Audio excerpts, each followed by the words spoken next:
there are growing concerns among Democrats, Corinne, in terms of whether he's up for this. As Joe and I was just saying, that like the pace is only going to pick up. Like the campaign has largely, other than these debates, kept him out of a lot of big public moments in the public eye. What are you hearing in terms of Democrats' concerns about whether Joe Biden's simply up for the job? Yeah, I've heard that. I've heard that they don't know if he is going to be. This is the folks like in my circle, right? The folks who are doing this behind the scenes and wondering, can he do it if he becomes a nominee and he's up against Donald Trump?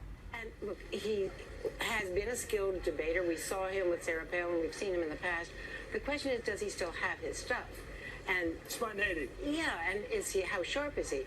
Does the Joe Biden tonight, he the same Joe Biden who could respond with one word to a you're raising the question by the question. A younger Brian Williams, and just say, Chancellor Merkel, all the distinguished guests that are assembled here today. You had people like you had people like the former chairman and leader of the party in Germany. You had Angela Merkel stand up and say how terrible it was. That America's ability to lead the world is not driven just by the example of our power, but by the power of our example as well. But we lead by the example of our power, not just the power, not just the example of our power, but the example. We are out there, and it's what we say. I've spent more time with Xi Jinping than any world leader. I've had 25 hours of private dinners with him. And folks, one of the things I'm proudest of is getting control of the Paris Climate Accord. I'm the guy that came back after meeting with Deng Xiaoping. And if that wasn't enough, Biden made the case against his own candidacy this weekend. And turn this primary from a campaign that's about negative attacks into one about what we're for, because we cannot get reelected. We cannot win this reelection. We can only reelect Donald Trump. I met virtually every major world leader in my role as vice president and as foreign relations chairman over the last 30 years. And that's not hyperbole. Virtually every one.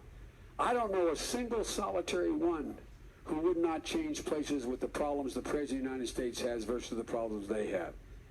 China is going to eat our lunch? Come on, man. They can't even figure out how to deal with the fact that they have this great division between the China Sea and the mountains in the west. They can't figure out how they're going to deal with the corruption that exists. Why you're getting nervous, man. And Corn Pop was a bad dude.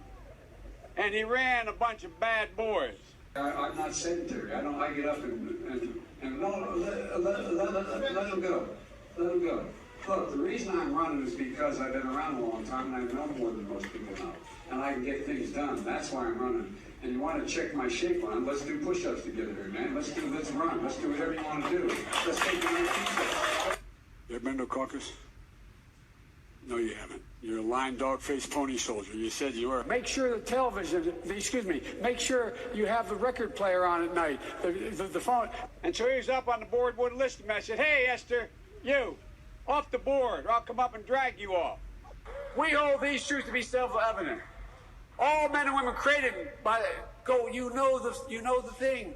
Poor kids are just as bright and just as talented as white kids. I'm beginning to see why your wife left you. And he cut off a 6-foot length of chain. He folded up. He said, you walk out with that chain. And you walk to the car and say, you may cut me, man, but I'm going to wrap this chain around your head. If you agree with me, go to Joe 30330 and help me in this fight. Thank you very much.